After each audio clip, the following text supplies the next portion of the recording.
नेपाल के मौजूदा हालात पर भारत की पैनी नजर इस समय है। भारतीयों को नेपाल की यात्रा न करने की सलाह दी गई। भारतीय नागरिकों से सावधानी बरतने की अपील भी है। जरूरत पड़े तो काठमांडू में दूतावास से संपर्क करें, मिनिस्ट्री ऑफ एक्सटर्नल अफेयर की तरफ से कहा गया। नेपाल के मौजूदा हालात पर भारत की भी नजर।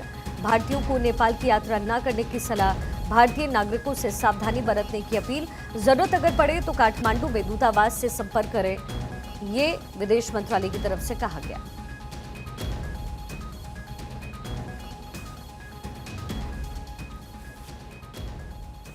अब 10 तस्वीरें आपके समय टेलीविजन स्क्रीन पर है जो इस समय नेपाल की स्थिति को बयां कर रहा है। हर तरफ आगजनी की तस्वीर आप देखेंगे। जो हिंसा हुई है भयानक तौर पर नेपाल में, उसने सबके रोंगटे खड़े कर दिए गए हैं। लेकिन इसके साथ ही सवाल ये उठता है कि ये क्या पहले से नियोजित था या ये कोई साजिश थी या सिर्फ जेनजी की तरफ से, यानी जो युवा पीढ़ी है उनकी तरफ से ये आक्रोश है जो सड़कों पर नजर आ रहा है। क्योंकि जिस तरीके का मंजर नजर आया है उससे ऐसा लगता है कि ये प्री नियोजित था, पहले से ही डिसाइडेड था। एक्सटर्नल भी कहा जा रहा है, इसमें एक्सटर्नली भी हाथ हो सकता है। जो संलिप्तता है वो अलग देशों की भी हो सकती है, जिनके अपने पर्सनल ग्रजेस हों या फिर जो नेपाल से कुछ चाहते हो। जाहिर है इशारा जो है वो चाइना की तरफ भी है, अमेरिका के साथ भी बनता है। ऐसे में नेपाल किस तरीके से सुलग रहा है, ये 10 तस्वीरें, आगजनी, पत्थरबाजी, ये सब पिछले 2 दिनों से नेपाल में एक आम घटना हो चुकी है। अलग अलग तस्वीरें हम आपको दिखा रहे हैं जो कि नेपाल की स्थिति परिस्थिति को बयां कर रहा है।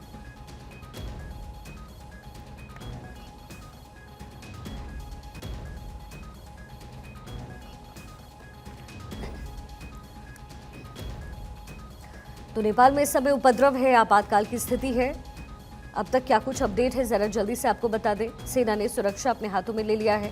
पूरे नेपाल में कर्फ्यू लगाया गया। सेना ने प्रदर्शनकारियों से अपील की है, हथियार सरेंडर करने की अपील की गई। लूट और आगजनी के आरोप में 27 अरेस्ट हुए हैं। पशुपतिनाथ मंदिर के बाहर सुरक्षा तेज कर दी गई है। नेपाल में हालात जो हैं वो बदतर है। भारत की नज़र नेपाल में तकरीबन 400 भारतीय नागरिक फंसे हुए हैं। भारत ने नागरिकों के लिए एडवाइजरी जारी की है। नागरिकों से बाहर ना निकलने की अपील भी हुई है। सरकार की नागरिकों को निकालने की जो तैयारी है वो तेज हो गई है। एयरफोर्स के 2 प्लेन्स भेजने की तैयारी है। भारतीय दूतावास के बाहर सुरक्षा को तेज कर दिया गया है। वहीं नेपाल में किस तरीके से सियासी हलचल है, जरा तस्वीरें आप देखिए। आज बैठक हो रही है नेपाल में।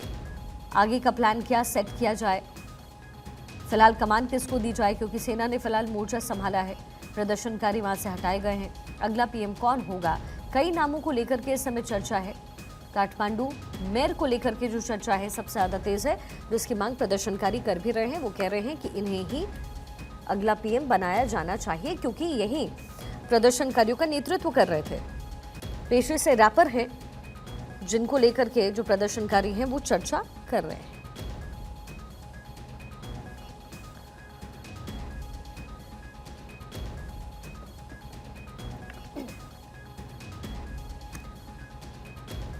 सुशीला कार्की, बालेन शाह, सुदन गुरंग और रवि लामिछाने, ये तमाम वो नाम हैं जो इस समय चर्चा में हैं।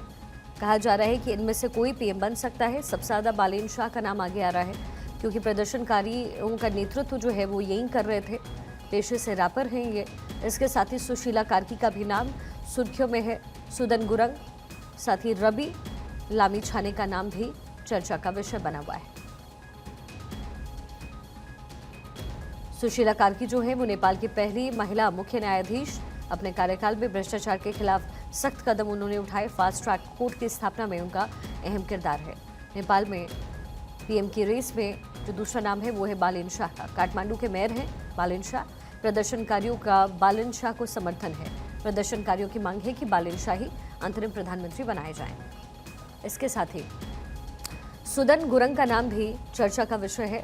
हामी नेपाल एनजीओ के अध्यक्ष हैं। सुदन गुरंग ने नेपाल के युवाओं से को एकजुट किया। नेपाल में वे प्रदर्शन के मास्टरमाइंड सुदन गुरंग को ही माना जा रहा है।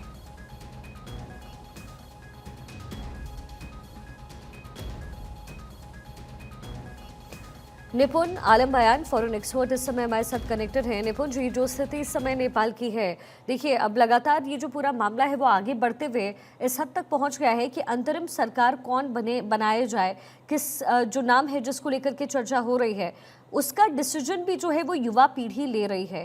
क्या कुछ रणनीति इसके पीछे आपको लगती है? नहीं, देखिए, अभी हमारी थोड़ी देर पहले बात भी हो रही थी, मैं कह भी रहा था इस बात को कि जो आंदोलन है, आंदोलन के पीछे कहीं ना कहीं अपनी राजनीतिक महत्वाकांक्षाएं भी हैं, उनको पूरा करने की एक संभावना भी हमको दिख रही है। जी। और देखिए, मैंने कहा था कि जो इंटरनेट की बातें थी या वेबसाइट्स की बातें थी या एप्स की बातें थी, ये कोई बहुत बड़ी बात नहीं थी। इतना उसको हम लोग प्रोटेस्ट करके खत्म हो जाता, लेकिन जिस प्रकार से ये पूरा हिंसक आपका आंदोलन हुआ, तो निश्चित रूप से प्रदर्शनकारी अपनी मांग को मनाएंगे। और मुझे लगता है कि जो मेरा अपना दिख रहा है जो वहाँ के हालात, वो बालन शाह के बगैर वहाँ की सरकार नहीं बनेगी। और बालन शाह का एक बड़ा ऑपरा आपको देखने को मिलेगा, क्योंकि जो इस प्रकार के उपद्रवी होते हैं वो टस से मस होने को तैयार नहीं होते हैं किसी भी तरीके से। वो अपने प्रभाव को बिल्कुल अकबक बना के रखने का प्रयास करते हैं। कल भी मैं देख रहा था, जो बालन शाह का ट्वीट आया था, इन्होंने खुद इस बात को कहा था कि प्रदर्शन तभी रुकेंगे जब सरकार क्या करेगी, सस्पेंड होगी, यानी कि सरकार निलंबित होगी। और दूसरा उन्होंने कहा था कि जो ये जीत है, ये आपका जो नई जनरेशन है उसकी जीत है, उनकी सरकार होगी। तो साफ साफ पता चल रहा था कि उनके द्वारा ही ये पूरा का पूरा क्या है, कहीं ना कहीं इसको प्रमोट किया गया, बढ़ाया दिया जा रहा है। और यही हमको क्या है पूरा पूरा समय देखने को मिलेगा।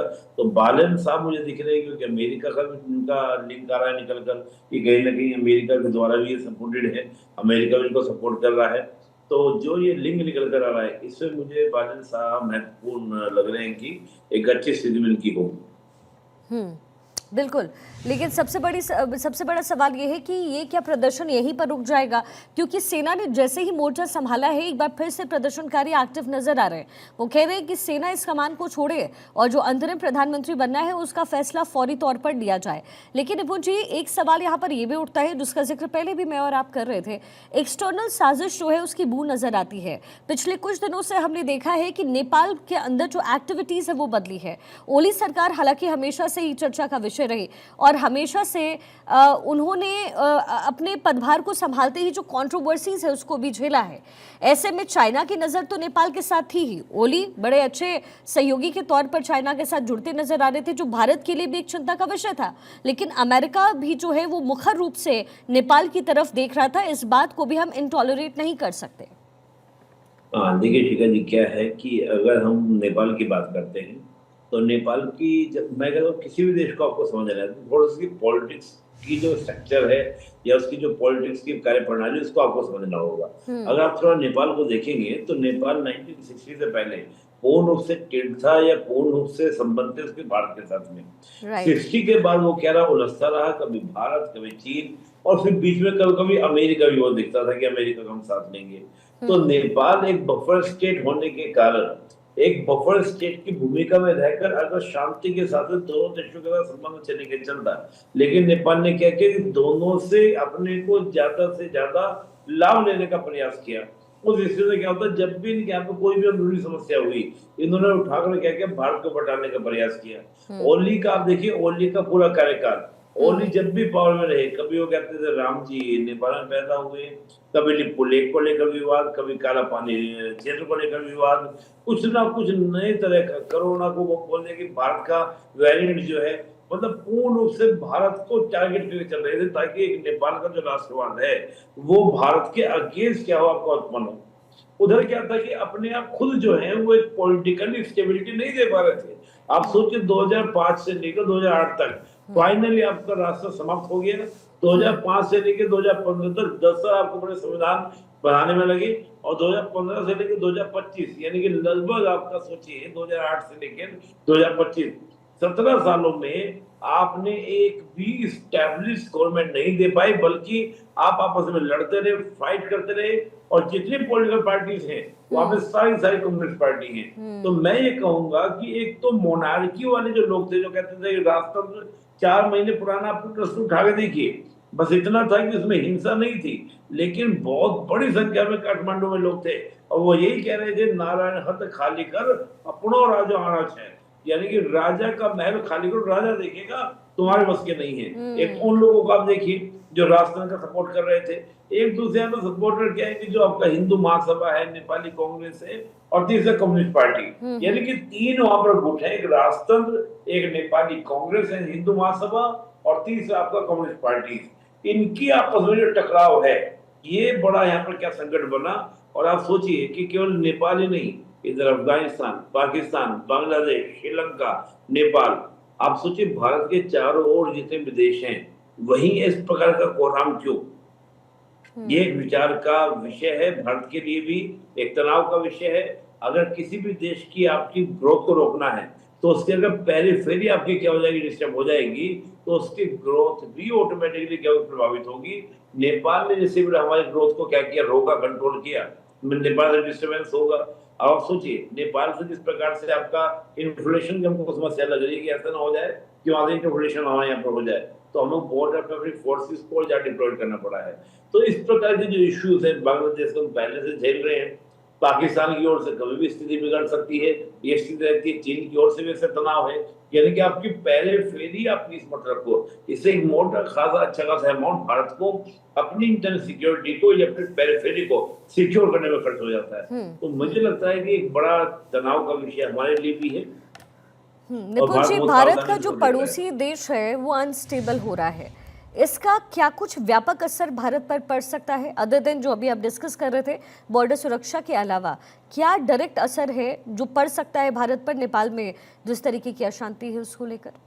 आज ही की खबर है शिखा जी, आज ही पता चला कि 5-6 जो वहां से जेल में थे जी। वो भागकर हमारे यहाँ पर आ रहे थे। अब सोचिए जब क्रिमिनल प्रवृत्ति के लोग हमारे यहाँ पर आने का प्रयास करेंगे तो देखिए सीधा सीधा इम्पैक्ट होता है कि रिफ्यूजी क्राइसिस बढ़ता है। बिल्कुल, जब भी इस प्रकार से किसी देश में समस्या होती है तो हमारे बॉर्डर में तनाव होगा, हमारे यहाँ पर लोग घुसपैठ करने का प्रयास करेंगे, तो सीधा सीधा इम्पैक्ट ये।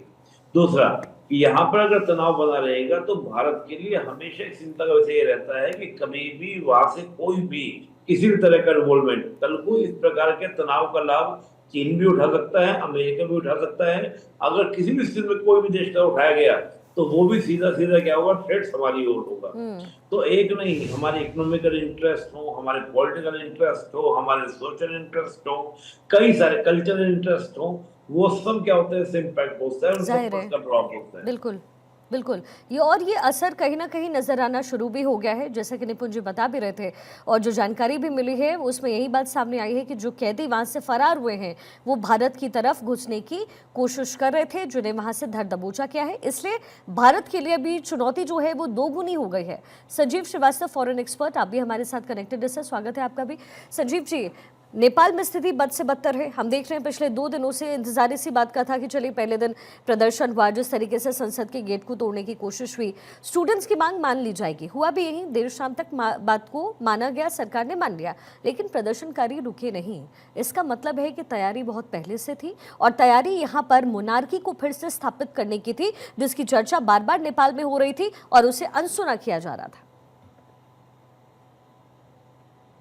जी देखिए, ये जो पूरा घटनाक्रम सामने आया है, ये एक गहरी जो इसके अंदर एक साजिश दिखाई देती है। और हम ये जानते हैं कि जो भी इस तरीके के बड़े आंदोलन होते हैं, बड़े प्रदर्शन होते हैं, वो अनायास ही नहीं हो जाते, उसके पीछे बड़ी शक्तियां शामिल होती हैं। बांग्लादेश के संदर्भ में भी हम जानते हैं कि वह बांग्लादेश जो कट्टरपंथी हैं और बांग्लादेश के अंदर जो अमेरिका के या पाकिस्तान के जो डीप स्टेट में है वो भी इसमें इन्वॉल्व थे।